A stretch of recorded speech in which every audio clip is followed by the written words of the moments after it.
¿Por qué filosofía aquí y ahora especiales? Hay temas insoslayables de pensar, de reflexionar y ofrecer nuestra propia interpretación de los hechos históricos. El Islam y los Estados Unidos, los dos dicen tener a Dios de su lado. La guerra del Paraguay es un genocidio silenciado. Había que liquidar al Paraguay. El Paraguay de Francisco Solano López. Vamos a hablar de literatura y política para pensar el compromiso del escritor.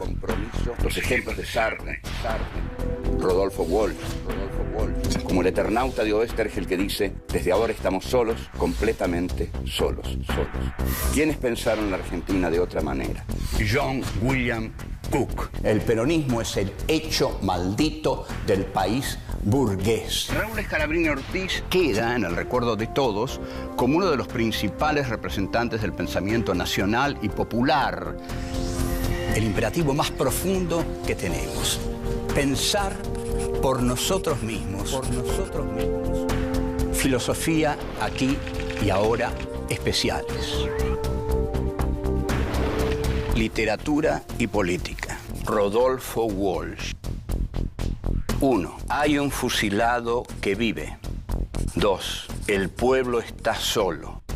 3. El reflujo popular y la lucha armada. 4. Dar testimonio en momentos difíciles.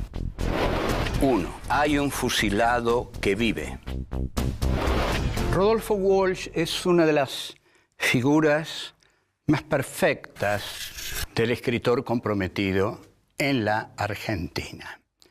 El hecho que dinamita, que impulsa el compromiso de Walsh como escritor y como periodista investigador son las matanzas de José León Suárez. Esto es algo que llega a él y despierta una inquietud sorprendente, inesperada, que lo impulsa a la acción.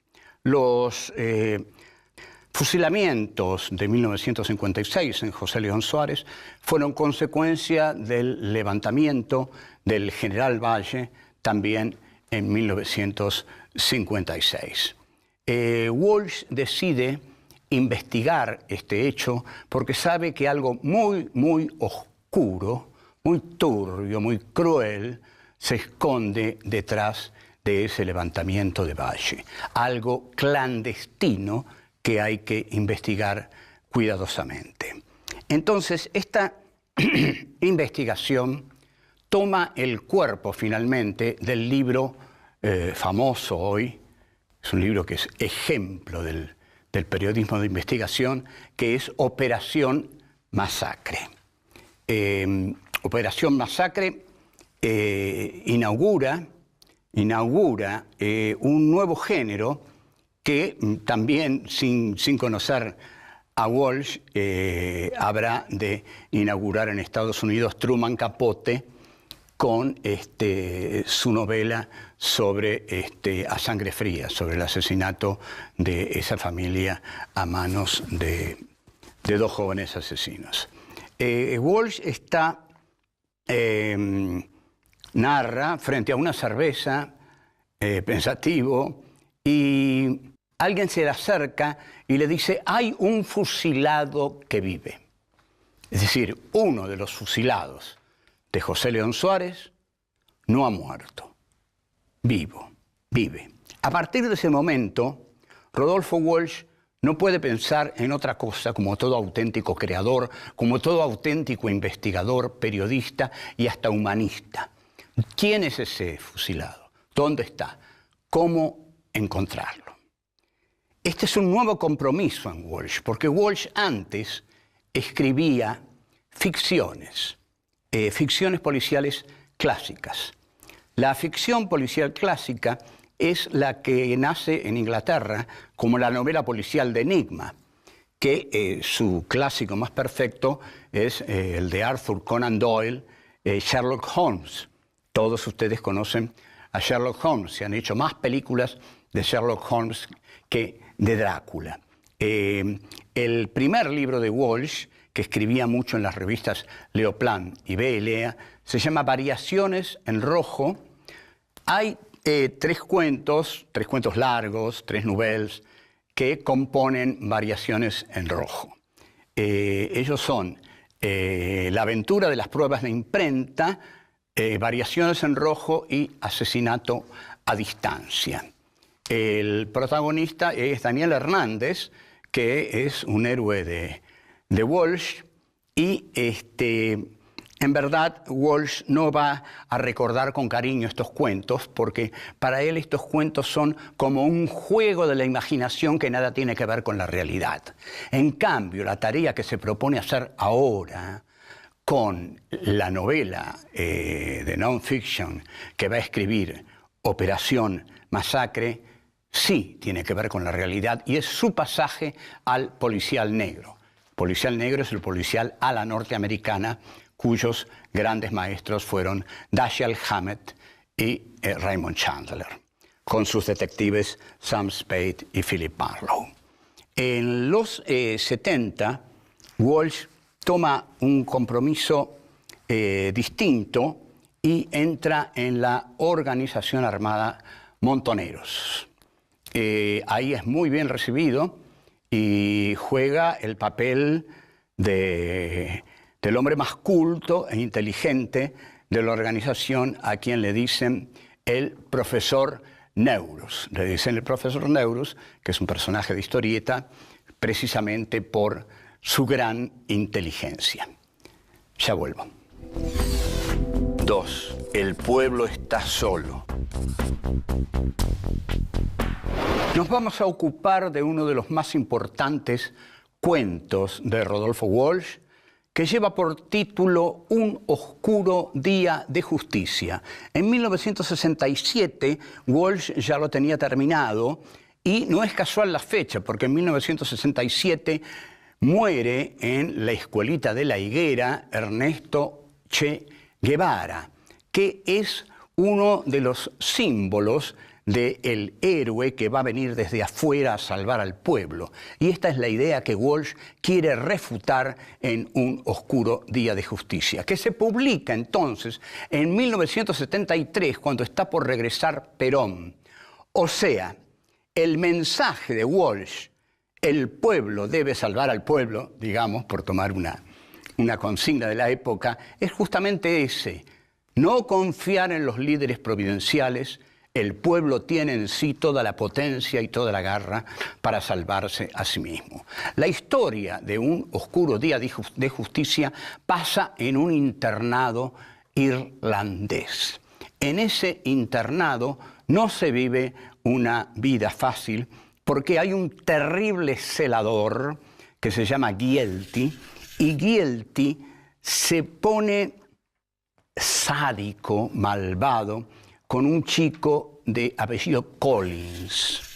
Y a Collins, Gielty lo hace pelear constantemente a trompadas con un personaje que se llama El Gato, y que es el protagonista de otro cuento de Walsh, que se llama Irlandeses detrás de un gato. Collins está desesperado porque el gato le da una paliza atrás de otra, porque es más fuerte, es más grande. Y Gielty no parece desear detener esos combates desiguales. Entonces Collins apela a su tío Malcolm.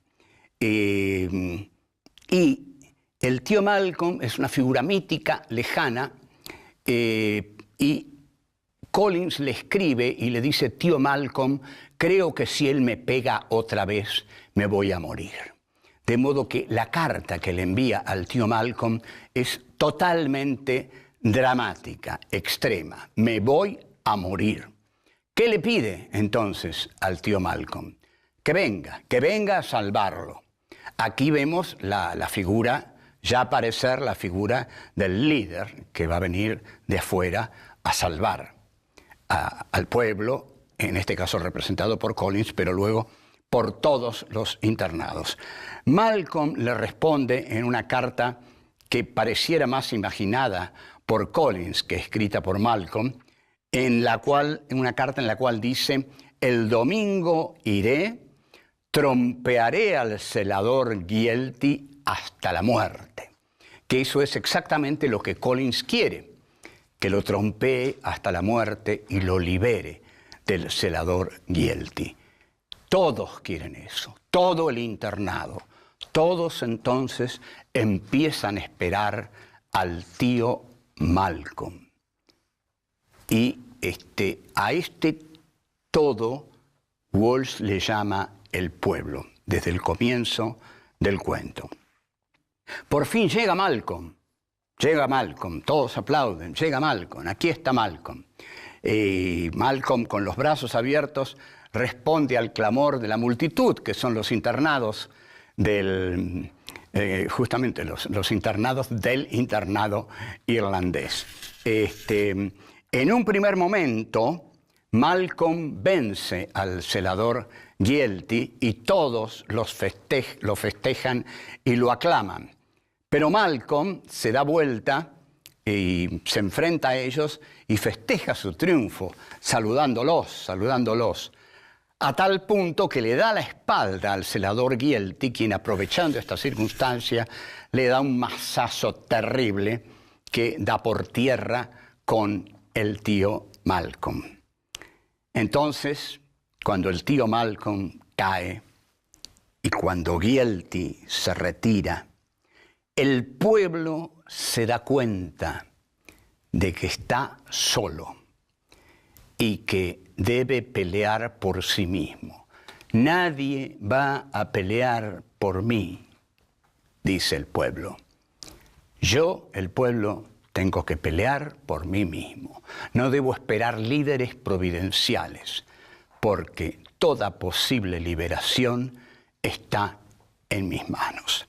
Dentro del contexto en que aparece el cuento, que es el regreso de Perón, lo que está diciendo claramente Walsh es, bueno, vayan, busquen a Perón, viven a Perón, hagan lo que quieran con Perón, pero recuerden, Perón no los va a liberar.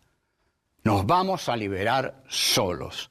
Perón no es un ángel del destino que baja de ese avión negro para liberarnos a todos. No, nos tenemos que liberar solos.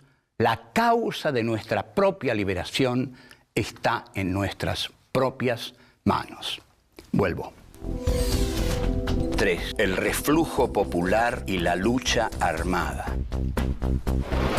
Luego de Operación Masacre, Walsh se concentra en otro texto que va a ser fundamental en la misma línea. Este texto comienza a aparecer en el periódico CGT de los argentinos, la CGT que dirigía Raimundo Ongaro. Tiene un enorme despliegue en los ambientes universitarios y confieso que, entre tantos otros alumnos, yo repartía el periódico de la CGT entrando a distintas aulas, siendo muchachos, compañeros, el periódico de la CGT, y algunos lo agarraban y otros me mandaban a otro lado. Bueno, pero la CGT de los argentinos fue un gran momento para el sindicalismo argentino. Ahí estuvo Walsh y ahí empezó a publicar ¿Quién mató a Rosendo?, con el típico título de ¿Quién mató a Rosendo?, del ¿Quién mató?, de la policial clásica, que se llama Who Done It?, ¿Quién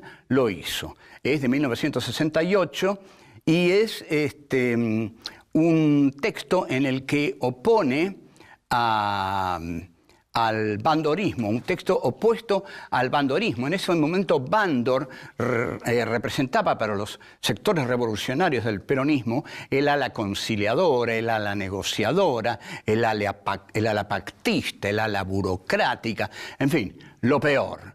O sea, contra él está escrito ¿Quién mató a Rosendo? En la pizzería La Real de Avellaneda, en 1966, es asesinado Rosendo García. Este es el punto de partida del libro de Walsh, que es realmente una investigación tan delicada como la de Operación Masacre. Quizás mejor escrita, quizás no tan documentada, pero ahí ahí está ese texto que queda y es muy importante. Ahora, no solo sobre esto escribe Walsh, porque es un escritor integral, Walsh. Escribe ficciones, escribe ensayos, escribe artículos, hace política, en fin, el escritor total, tan ausente en estos días. Uno de los cuentos que escribe es Corso. Corso es un cuento divertidísimo que demuestra que Walsh, y me lo han dicho quienes lo conocieron de cerca, era un tipo muy divertido, era un tipo muy jodón, realmente muy divertido. Y el cuento Corso es dos locos muchachos que van a un corso, ¿no? Estas cosas que se hacían antes, que todavía se hacen, y ven venir a un tipo disfrazado de hindú que tiene una cosita que se echa un poquito de queroseno en la boca, sopla y con una pluma lanza una bocanada de fuego.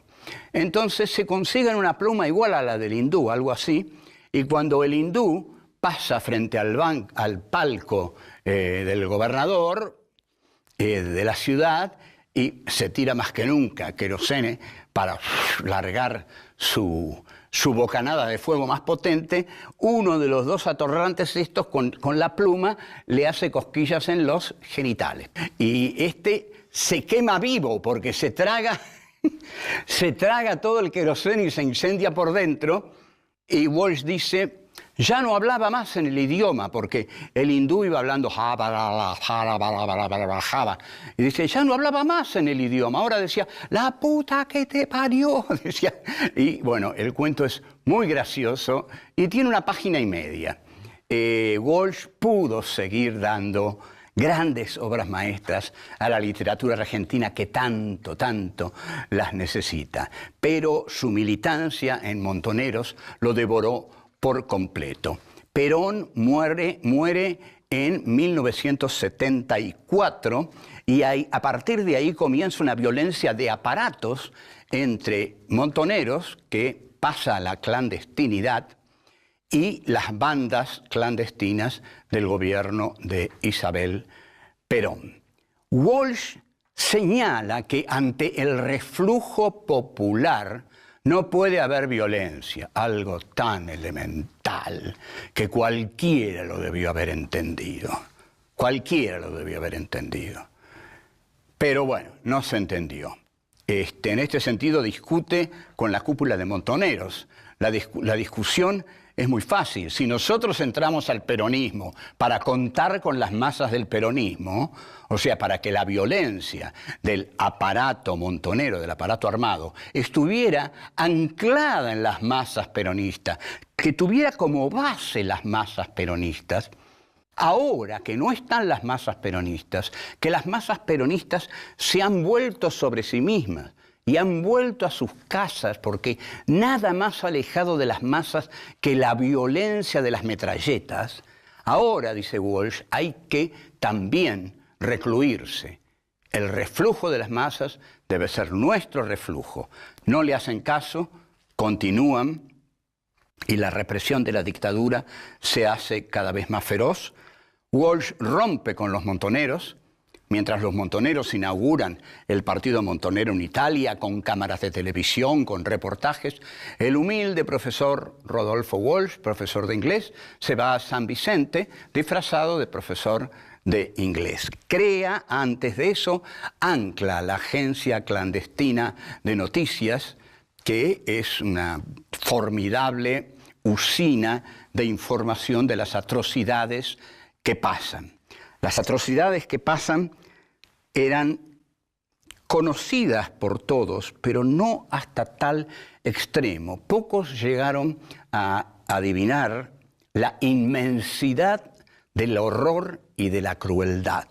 Walsh sí, y en este sentido la agencia de noticias clandestina Ancla cumplió una función, pero Walsh cumplió esa función desde la Argentina, desde San Vicente, solo y preparando su obra maestra, la carta de un escritor a la Junta Militar. Vuelvo. 4. Dar testimonio en momentos difíciles. La carta de un escritor a la Junta Militar es de una admirable precisión ante todo. La Junta Militar en 1977 cumplía un año de su asalto al poder. La carta de Rodolfo Walsh tiene dos partes. En la primera parte describe las atrocidades humanitarias de la Junta y en la segunda parte es la parte económica. En la parte en que describe las atrocidades que la Junta comete contra los derechos humanos de las personas, describe con una minuciosidad increíble, terriblemente informado para un hombre en 1977, escribe 15.000 desaparecidos, 10.000 presos, 4.000 muertos, decenas de miles de desterrados, son las cifras desnudas de ese terror que ustedes han implantado. Y colmadas las cárceles ordinarias, crearon ustedes en las principales guarniciones del país virtuales campos de concentración donde no entra ningún juez, abogado, periodista u observador internacional. Eran los campos de concentración cerrados que llegaron, según cálculos de Pilar Calveiro, en Poder y Desaparición, a 340 campos de concentración en la Argentina. Sigue Walsh. El secreto de los procedimientos invocados como necesidad de investigación convierte a la mayoría de las detenciones en secuestros que permiten la tortura sin límite y el fusilamiento sin juicio. Si nadie sabe dónde está detenido el detenido, la tortura puede extenderse ilimitadamente. La segunda parte, que es la parte económica de la carta a la Junta, Walsh dice: estos hechos que sacuden la conciencia del mundo civilizado no son, sin embargo, los mayores sufrimientos que han traído al pueblo argentino. El mayor sufrimiento es la miseria planificada. O sea que para Walsh los mayores sufrimientos son la matanza estructural debida al plan económico de Martínez de Hoz. Hace un análisis contundente de la política económica de la dictadura, porque tiene todos los elementos para hacerla. Es notable el manejo que tiene tanto en los datos de los derechos humanos como en el análisis de la economía. Y la carta tiene un final realmente conmovedor. El ejemplo del escritor comprometido. Dice: estas son las reflexiones en el primer aniversario de su infausto gobierno que he querido hacer llegar a los miembros de esa junta. Y aquí es donde dice: sin esperanza de ser escuchado, con la certeza de ser perseguido, pero fiel al compromiso que asumí desde hace mucho tiempo de dar testimonio en tiempos difíciles. Y firma Rodolfo Walsh, cédula de identidad, tanto escritor, es la reasunción de su propia identidad, porque la firma como escritor. Carta abierta de un escritor. Esto en las redacciones de Gente, de Atlántida, de Para Ti.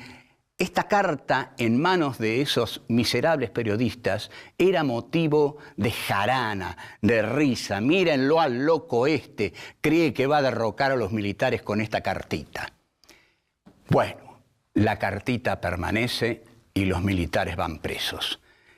El 25 de marzo de 1977, Walsh va a tirar su carta al buzón. Aparecen los militares, lo que significa que la cita estaba envenenada, aparece un grupo de militares armados hasta los dientes, pero Walsh no quiere llegar vivo a la ESMA porque sabe lo que le espera en la ESMA, el horror absoluto. Lleva con él una pequeña pistola calibre 22 y con esa pequeña pistola empieza a disparar. Ese enorme grupo de militares que lo había ido a buscar están tan asustados que ante una pistola 22 ya no se animan a agarrarlo vivo y lo acribillan a balazos. Caramba, no hubo 2 o 3 que pudieran enfrentar a un escritor con un matagatos, caramba. Walsh firma entonces esa carta con su sangre, con su vida. Es el gesto muy poderoso de un escritor. Digo muy poderoso porque no digo el más poderoso, porque no quiero caer en una exaltación de la muerte. Uno firma muchas cosas con la exaltación de su vida, siguiendo vivo y siguiendo la lucha en la que cree. Pero Walsh ahí la firma con su muerte. Esa muerte hace de él hoy un mito perfecto, la figura perfecta del escritor comprometido argentino. Se la jugó a fondo, escribió esa carta maravillosa y la firmó Rodolfo Walsh, escritor, que ha decidido dar siempre testimonio en momentos difíciles. Chao, hasta luego.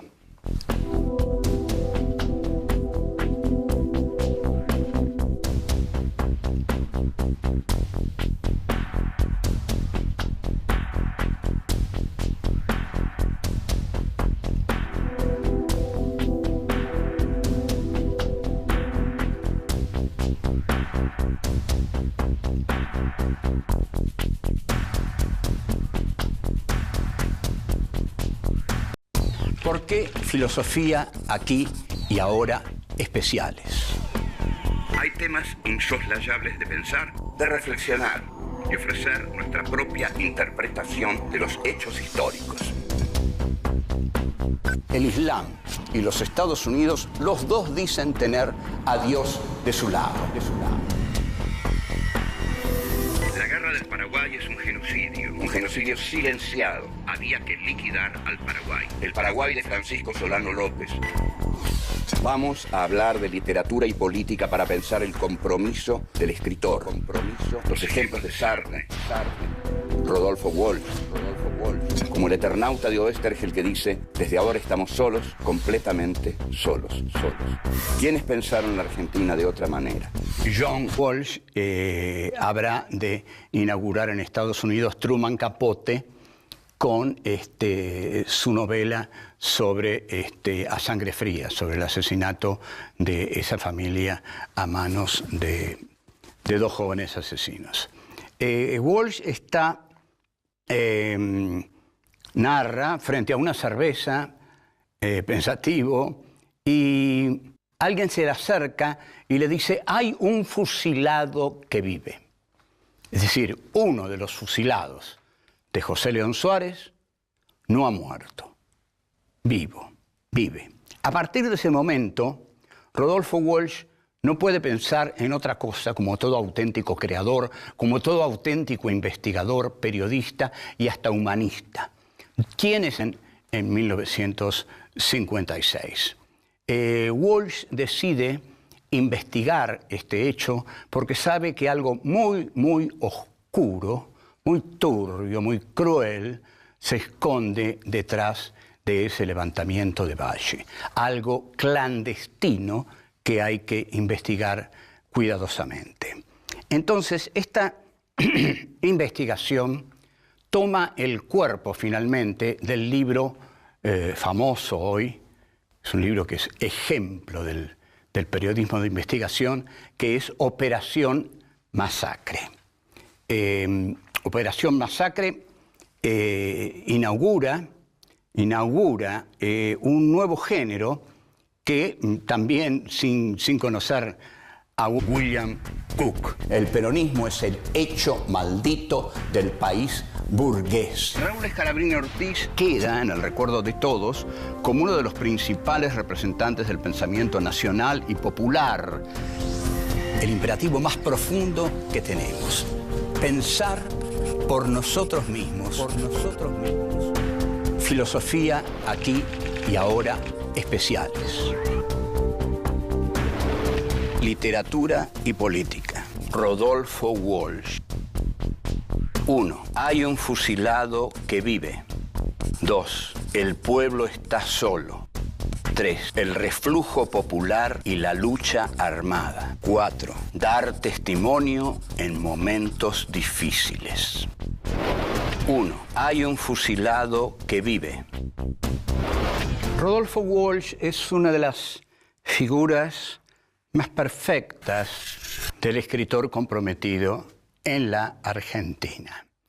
El hecho que dinamita, que impulsa el compromiso de Walsh como escritor y como periodista investigador son las matanzas de José León Suárez. Esto es algo que llega a él y despierta una inquietud sorprendente, inesperada, que lo impulsa a la acción. Los fusilamientos de 1956 en José León Suárez fueron consecuencia del levantamiento del general Valle, también